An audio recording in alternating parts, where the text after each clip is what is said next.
आप बताएं। है माइक नीचे करो। आज राजद, सीपीआई, सीपीआईएमएल, सीपीआईएम और हम पार्टी की ओर से एक संयुक्त आवेदन हम लोगों ने चुनाव आयोग को दिया।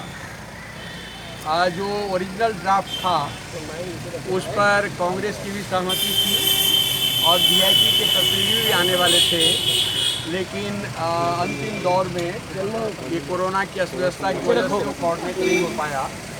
तो करीब सभी विपक्षी पार्टियों का एक कॉमन कंसर्न है, कॉमन कमिटमेंट है, जिसको कि हम लोगों ने चुनाव आयोग के सामने रखा है।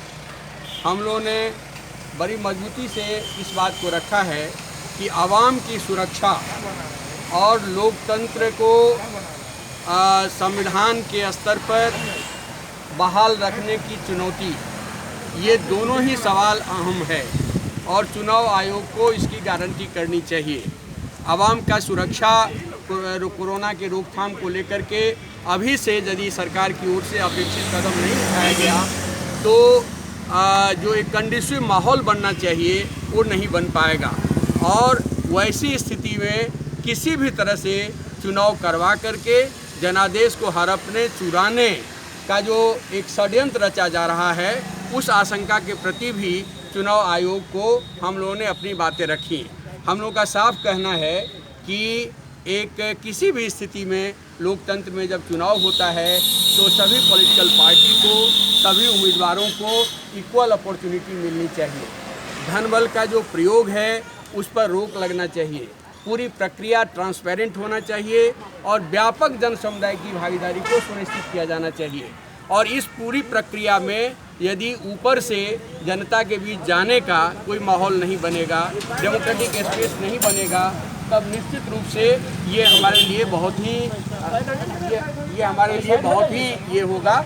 इसलिए अभी भी हमारी मांग है कि सरकार को इन सारे पहलू को, ये चुनाव आयोग को इंश्योर करना चाहिए और इसको इंश्योर करना चाहिए। और इसी प्रक्रिया में ये मांग पत्र हम लोगों ने आज रखा है और मुझे लगता है कि चुनाव आयोग निश्चित रूप से ये जो एक कॉमन कंसर्न है विपक्षी पार्टियों का, उस पर चुनाव आयोग उस पर विचार करेगी और एक अपेक्षित कदम उठाएगी। वर्चुअल रैली का जो सत्ता प्रायोजित जो खेल चल रहा है उसका हम लोगों ने बड़े शब्दों में विरोध किया है कि ये सत्ता का खेल है, जनादेश को हड़पने का खेल है, ये वर्चुअल रैली का खेल नहीं चले।